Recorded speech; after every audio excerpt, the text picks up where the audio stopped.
Subhanallah, walhamdulillah, la ilaha illallah, Allahu Akbar. Subhanallah, walhamdulillah, la ilaha illallah, Allahu Akbar.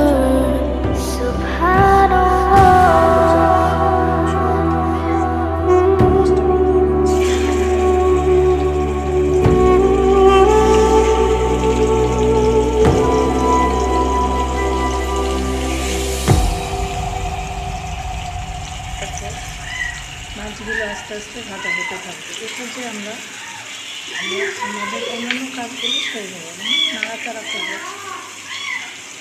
নাড়তে নাড়তে তখন মাছটা হলুদ হয়ে আসবে, তাতে একটা সুন্দর একটা ফ্লেভার চলে আসবে আস্তে আস্তে।